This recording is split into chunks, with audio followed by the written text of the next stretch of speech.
सोमखोर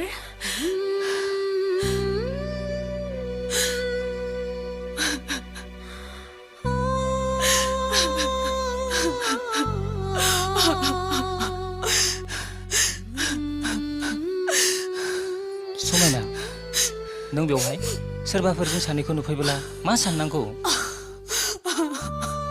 जों सानैनि सिमां सुजुनायफोरा मेगन मिजिम गोसोआवनो मोफ्लेलांजोब्बाय सोमखोर। नों बेफोरखौ मा बुंनो समायना?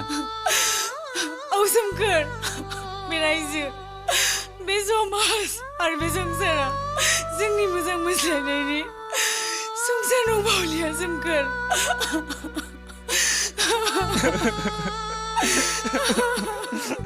सोमखोर, आंनो नोंखौ आंनि अनजालु महरै सिबिबाय थानो गुबुन रायजोआव जायगा हैदो सोमखोर, जायगा हैदो।